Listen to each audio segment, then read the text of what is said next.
Bom, pessoal, então vamos lá começar o capítulo 2 aqui do Mensageiros do Amanhecer.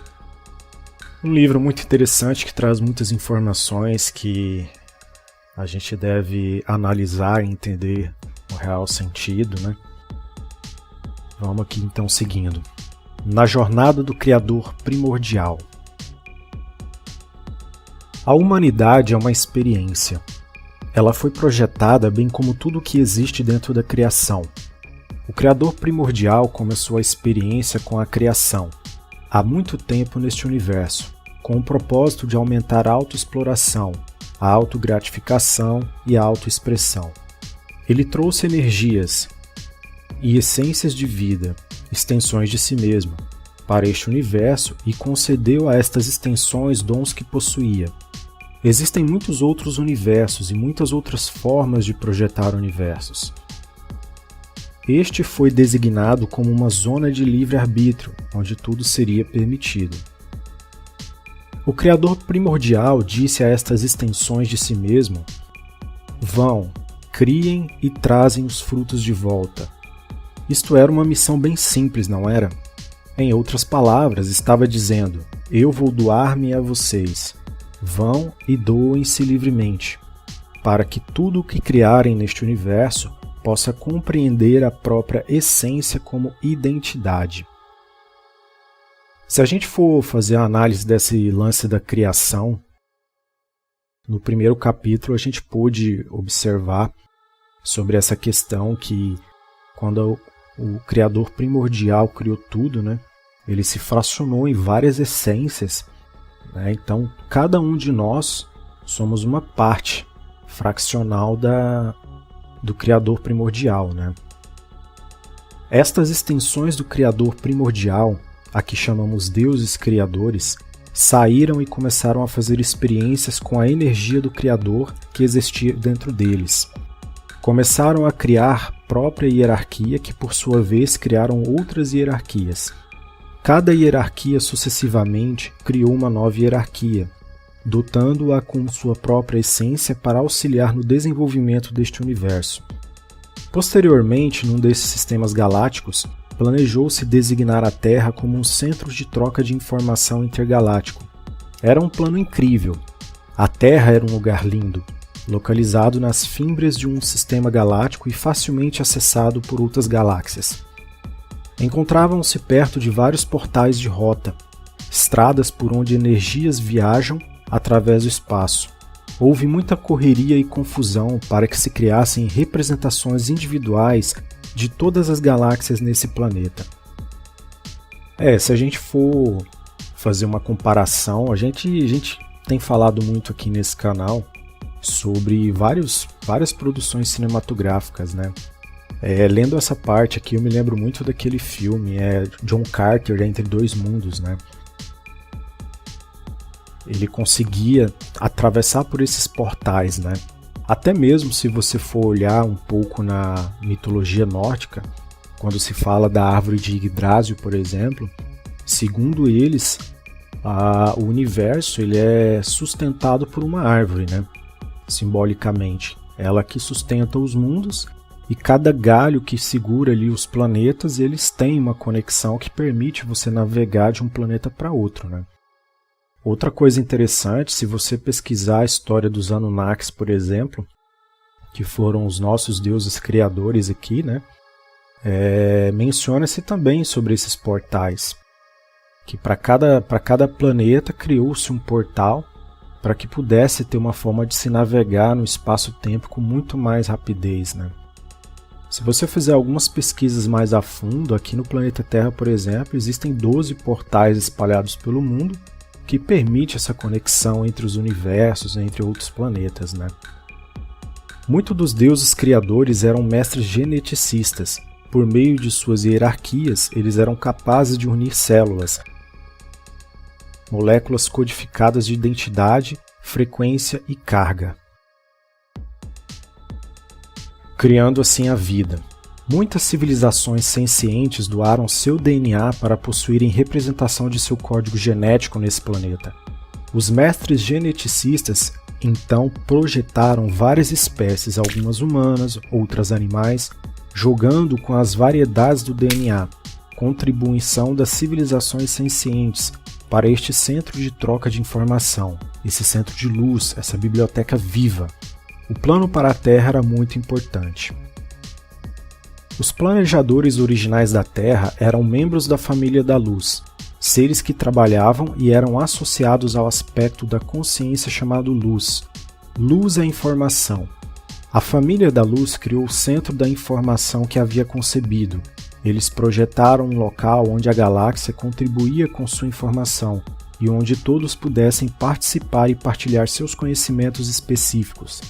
A Terra deveria ser uma biblioteca cósmica, um local de beleza incrível, onde seria realizada a experiência de arquivar informações através da frequência e através do processo genético. Sobre esse trecho aqui, a gente não precisa nem muito além, porque a gente até já falou disso no primeiro capítulo, né? Eu mesmo analiso que a nossa alma, por exemplo, a nossa consciência, ela não está presa mecanicamente dentro do nosso corpo físico, né? E quando ele fala sobre as genéticas que foram exploradas aqui, a variedade de animais que temos no planeta, de tipos de seres vivos, um animal que é muito comparado ao ser humano é o porco. Se você olhar um porco de frente assim, você vai ver que o rosto dele tem uma semelhança humana muito grande. Praticamente todos os órgãos internos de um porco são os mesmos órgãos que nós seres humanos temos, né? Então faz sentido esse trecho aqui. Fora da estrutura do tempo, 100 mil anos podem transcorrer como se fossem um ano. Estes deuses criadores não existiam dentro do tempo, que vocês conhecem. Algumas centenas de milhares de anos ou 1 milhão de anos não era nada para eles. Diferentes energias foram trazidas à vida. Haviam representações da espécie humana na Terra há cerca de 500 mil anos, que desenvolveram civilizações altamente evoluídas. Não estamos falando das civilizações que vocês chamam de Atlântida ou Lemúria. Para nós, essas civilizações são modernas. Estamos nos referindo a civilizações antigas, civilizações que estão enterradas sob as calotas do gelo bem ao sul, no continente da Antártida. O projeto da Biblioteca Viva na Terra foi posteriormente atacado. Era atraente demais para pertencer a alguém. Nos primórdios da história, houve guerras espaciais cujo objetivo era a posse do planeta. Já alguma vez pensaram quem é o dono da Terra? Trata-se de um imóvel da mais alta qualidade. Vocês acham que ela andaria pelo espaço sem um dono? Aqui tem um vídeo no meu canal onde eu falo sobre uma cidade na Antártida. Não tem nem como a gente olhar para aquelas estruturas e imaginar que aquilo foi obra da própria natureza.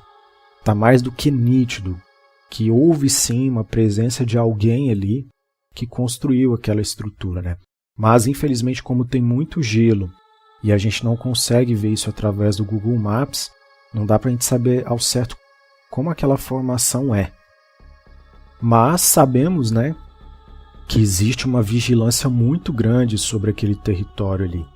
Para você ter uma ideia, se você quisesse agora, nesse momento, eu quero ir lá na Antártida para eu ver como que são as coisas lá, você não consegue ir. Não é tão simples assim. É um local extremamente vigiado, né? Eu tenho uma convicção muito grande que muitas respostas que nós temos nesse mundo aqui, elas estão ali também. Faz sentido a gente poder fazer uma análise e entender o que realmente tem ali, por que tem tanto segredo, né? E sobre o lance da Terra pertencer a alguém, se você assistir o filme O Destino de Júpiter, você vai ver literalmente tudo isso que a gente está lendo aqui. Eu não vou contar detalhes do filme para não ficar dando spoiler, mas se você assistir esse filme, você vai entender o que esse trecho aqui está falando, né? Vamos aqui para o outro.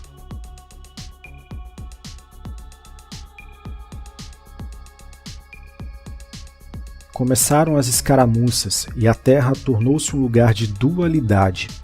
Alguns deuses criadores que tinham o direito de fazer o que quisessem, porque a Terra é uma zona de livre-arbítrio, vieram e assumiram o comando. Nós chamamos isso de assalto à Terra. Estes deuses criadores assaltaram a Terra há aproximadamente 300 mil anos. Período de tempo, historicamente falando, que vocês chamam de início da civilização humana. Trata-se meramente do período de tempo que aprenderam ter sido o início da civilização. Na verdade, foi apenas o início da última fase, a fase da humanidade moderna. Esse tempo aqui que está sendo dito de 300 mil anos faz muita referência quando a gente olha a história dos Anunnakis, e basicamente o cálculo de tempo deles era baseado no chars, né? Então cada char tinha 3.200 anos ali. Então em toda a história para chegar até o homem moderno se passaram 100 chars, né? Dá basicamente esse tempo aqui que a gente está vendo, né? É muito interessante isso daqui. Quando as escaramuças ocorreram, um certo grupo de entidades lutou no espaço e ganhou o território da Terra. Os novos proprietários queriam que as espécies nativas da Terra, os seres humanos, fossem informados do que aconteceu. Desinformadas seriam mais fáceis de controlar. É por isso que a luz é informação e trevas é a falta de informação. Estas entidades baniram a luz e a Terra tornou-se o seu território. Isso dá-lhes uma nova ideia de luz, não dá? Houve muita radioatividade e ação nuclear, e muitas regiões da Terra ficaram incomunicáveis. A espécie original, a criação humana, sofreu uma grande destruição e dispersou-se. Os deuses criadores, os novos proprietários da Terra, também eram mestres geneticistas. Eles sabiam criar a vida e queriam este território para seus objetivos particulares. Territórios são criados e mantidos por determinadas energias por muitas razões. Uma delas é para que haja consciência dentro de todas as outras. Aqui faz uma análise também, a gente de novo falar dos Anunnakis, né? Em toda a história dos Anunnakis, que também eram geneticistas, eram matemáticos, eram físicos e tal, faz muito sentido o fato de colocar essa questão que todos eles manipularam a vida, a genética e a consciência dos seres que aqui estavam, né? Não tem como a gente ignorar todos esses fatos. Esse início desse capítulo, fazendo uma análise bem breve, dá a entender que isso daqui ocorreu muito antes da chegada dos Anunnakis aqui, né? Ou seja, os criadores fizeram o planeta Terra e começaram a fazer os trabalhos e no entender dessa disputa, pode ser que os Anunnakis foram os vencedores, né? É importante a gente analisar isso para a gente poder se situar e entender realmente de fato o que aconteceu, né? No próximo vídeo a gente continua a leitura para que a gente possa ter uma explanação muito mais detalhada para que não fique muito extenso. Até a próxima!